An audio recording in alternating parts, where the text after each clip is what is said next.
बड़ी खबर तो आप ये जानते हैं कि अमेरिका डब्ल्यूएचओ से बाहर हो चुका है, उसने डब्ल्यूएचओ छोड़ दिया है। मगर ये बात आपके गले उतरती है कि 80% तक जिसने पैसा लगाया हो डब्ल्यूएचओ को बनाने का, वो 1% जिसने आज तक लगाया, यानी कि चीन ने जिसने लगाया है, उसकी वजह से 80% वाला पार्टनर या इन्वेस्टर या दानदाता वहां से छोड़ के निकल गया।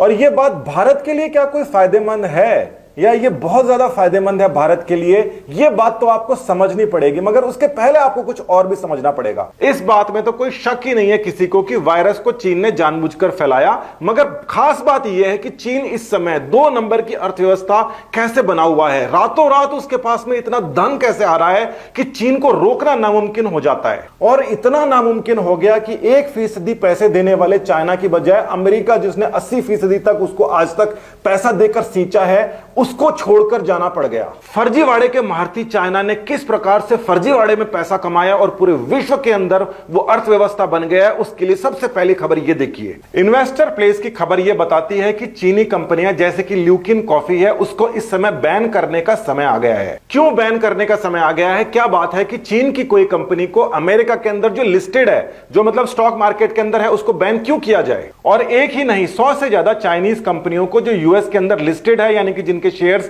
खरीदे बेचे जा सकते हैं, उनको संदेह के दायरे में रखा गया है। और ऐसा लगता है कि 5 रुपए की चीज को 5000 रुपए बना दिया गया था और सारा का सारा पैसा लूट के चाइना ले जाया गया और उससे पूरा का पूरा खेल किया गया। साधारण भाषा में समझिए, 10 रुपए की जिस कंपनी की हैसियत है, वो स्टॉक मार्केट के अंदर उतरती है और 50 रुपए के अंदर अपना शेयर बेच देती है। चाइना के ही लोग ज्यादातर उसके शेयर खरीद लेते हैं और 50 रुपए से उठा के उसको 70 रुपए का बना देते हैं। और वो कंपनी साल दर साल बताती है कि उसको प्रॉफिट ही प्रॉफिट होता जा रहा है। जो कंपनी साल दर साल बेहताशा प्रॉफिट दिखाती है, उसकी वैल्यू बहुत ज्यादा बढ़ जाती है और इतने बढ़ जाते हैं कि उसके जो शेयर्स हैं आसमान छूने लगते हैं। यानी 10 रुपए की चीज के ऊपर 50 रुपए और लगाए जाते हैं और उसको 500 रुपए का घोषित कर दिया जाता है। और शेयर खरीदने वाले, जो अमेरिका के जो लोग हैं, वो शेयर खरीदने वाले उसको बेहताशा खरीदते हैं, उसके अंदर बहुत पैसा डालते हैं। स्टॉक मार्केट के जानकार ये कहेंगे कि भाई कंपनी का ऑडिट किया जाता है, उसके अंदर पता लग जाता है कि इस प्रकार से फर्जीवाड़े में उसका प्रॉफिट नहीं दिखाया जा सकता। यह खबर देखिए, डोनाल्ड ट्रंप ने कहा कि हम चीनी कंपनियों का ऑडिट करेंगे। ऑडिट करने का मतलब होता है रिकॉर्ड चेक करते हैं और देखते हैं कि सही में इसको मुनाफा हुआ है या 10 रुपए की चीज का शेयर को 500 रुपए बना के बेचा जा रहा है। और आप ये जानकर हैरान हो जाओगे कि चीनी कंपनियों का ऑडिट कोई दूसरी कंपनियां या दूसरे देश कर ही नहीं सकते। चीनी कंपनियों ने पिछले 10 साल में हजारों करोड़ डॉलर अमेरिका के स्टॉक एक्सचेंज से निकाले हैं और उसका कोई हिसाब किताब उन्होंने नहीं दिया। हजारों करोड़ डॉलर अमेरिका इन्वेस्टर्स से अकेले से नहीं निकाले। ये हर देश की यही हालत है। इंडिया के अंदर भी कुछ कंपनियां हो सकती हैं। और ये जो आपको ग्राफ दिख रहा है, ये उस कंपनी को बचाने के लिए असफल कोशिश दिख रही है चीनी लोगों की। मतलब जिस कंपनी के ऊपर अमेरिका ने कहा कि ऑडिट करेंगे, चीनी लोगों ने उसकी ऐप डाउनलोड करी और रातों रात उसको सपोर्ट करने की कोशिश करी। अमेरिका ऑडिट करके दूध का दूध पानी का पानी करे, उसके खिलाफ चाइना के लोगों ने कंपनी के पक्ष में माहौल बनाना शुरू कर दिया। दूध का दूध और पानी का पानी होने में समस्या क्या है वो पहले पता पड़ गई। और उसके बाद के अंदर जब ऑडिट की बात हुई, उसके बाद में शेयर्स का हाल देखिए। तो ये जो ग्राफ है, ये आपको देखने में ही पता पड़ जाएगा कि लास्ट के अंदर जाके काफी नीचे जा रहा है और कंपनी के शेयर्स बिल्कुल जमीन पर आ गए। रातों रात अमेरिका के लोगों के हजारों करोड़ रुपए डूब गए और उनको पता पड़ गया कि चीन ने हमारा खेल कर दिया और हमारा पैसा उसने वो ले गया और किसी और काम में लगाया। क्या है वो दूसरा काम? ये खबर देखिए, इंडिया के अंदर चीनी पैसा बाहर से आके यहां पे इंटरफेयर नहीं करे, इसके लिए हम एक पॉलिसी लेके आए। आपको पता है कि इंडिया के एक बैंक की 1% भागीदारी चीनी ने रातों रात खरीद ली थी और उसके बाद में डिसीजन लगाया गया और इसको देख के चाइना पूरा का पूरा गुस्से में आ गया। मगर इंडिया में ये बिल्कुल फाइनल हो गया, बाहर से पैसा आएगा, खासकर चाइना से, तो 15 दिन की उसको परमिशन लेनी पड़ेगी अगर कोई बड़ी डील होती है तो। यहां पर बात यह समझ जाइए कि कोई कंपनी हो चाहे कोई देश, उसके अंदर जितना ज्यादा जिसका पैसा हो जाएगा वो उसका उतना बड़ा मालिक बनता जाता है। और उसके बाद के अंदर जो डायरेक्टर्स होते हैं, उनको इन्फ्लुएंस करके जो डिसीजन है वो चाइना के हिसाब से लेने शुरू हो जाते हैं। बेईमानी से कमाई इस पैसे ने अफ्रीका की तो हालत ही खराब कर दी है। वहां की क्या हालत है, अफ्रीका की ही खबर देखिए। और वो कहते हैं कि केवल हमारे पास में पैसा ही नहीं आया है चाइना का, बल्कि उसके भी बड़ा हमारे साथ खेल हो चुका है।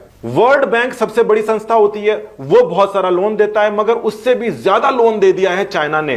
लोन यानी कि कर्ज। यहां देखा जा सकता है कि अफ्रीका के अंदर बच्चा जब पैदा होता है तो उसके ऊपर 50,000 रुपए तक की उधारी होती है चाइना की।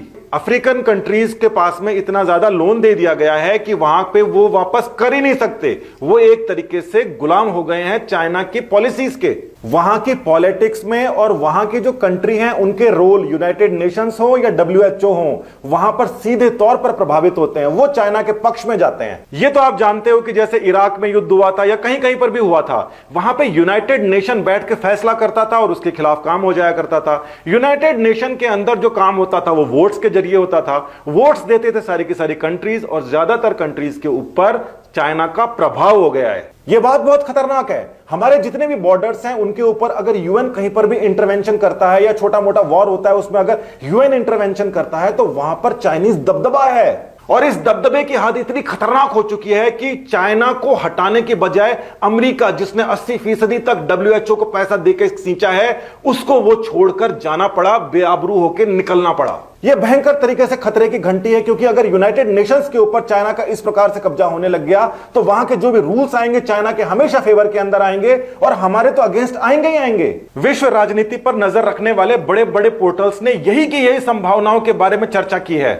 उन्होंने लिखा है कि बीजिंग यानी कि चाइना सिस्टमैटिकली यूएन की सभी एजेंसीज के ऊपर धीरे धीरे कब्जा करता जा रहा है। अब यह बात कितनी खतरनाक है यह आपको समझ में आ गई होगी कि चीन के पास में हजारों करोड़ रुपए आए कहां से?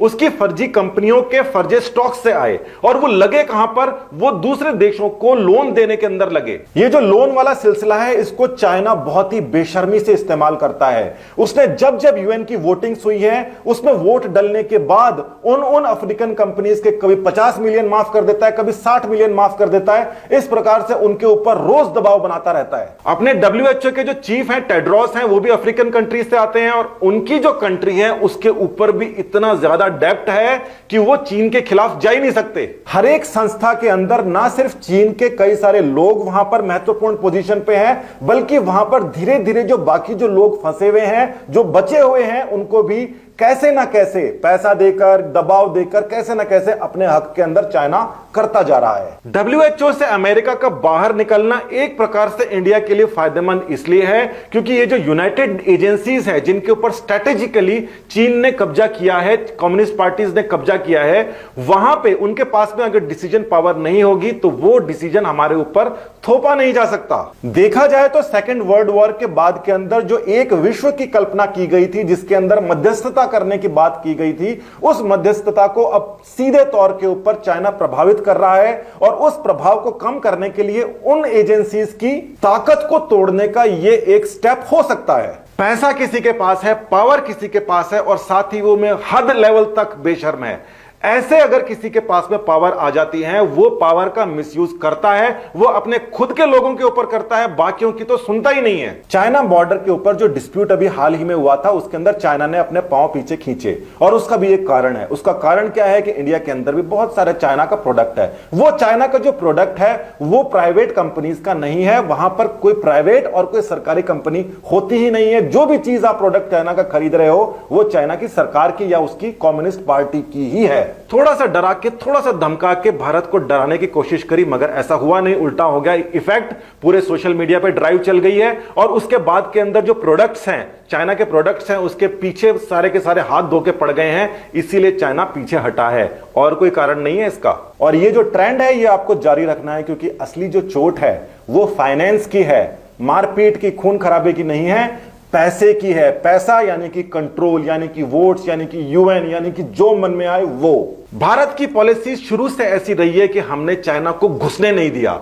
इसीलिए चाइना बुरी तरीके से चिढ़ा बैठा है। हमारे आसपास जितनी भी कंट्रीज हैं उन सबको उसने लोन दे रखा है, हमने लोन नहीं लिया। उसने यहां पर इन्वेस्टमेंट के हिसाब से घुसने की कोशिश करी, हमने 15 दिन का उसके ऊपर पीरियड लगा दिया। इस समय भारत बहुत ही अच्छी सिचुएशन में है, मगर उसके लिए हर एक इंसान को जागरूक होना पड़ेगा और उसको वर्ल्ड पॉलिटिक्स के ऊपर ध्यान लगाना पड़ेगा। आपस के अंदर पार्टीबाजी में पूरा समय खराब मत करो। और ये जो पॉलिसीज हैं ये किसी एक सरकार की नहीं है, शुरू से चलती आई हुई पॉलिसीज हैं। भारत ने अपना जो स्टेप है वो स्ट्रांग बना रखा है और धीरे धीरे और भी स्ट्रांग होता जा रहा है। अभी तो पोलें खुलनी शुरू हुई हैं और हमारे सामान्य आदमी की इंटरनेशनल समझ शुरू हुई है। जल्दी ही हम सारे के सारे इंटरनेशनल होंगे और हमारे को ये होना ही पड़ेगा, पीछे हम नहीं जा सकते। पोल खोल जारी रहेगी, आप भी जुड़े रहिए मेरे साथ। धन्यवाद, जय हिंद।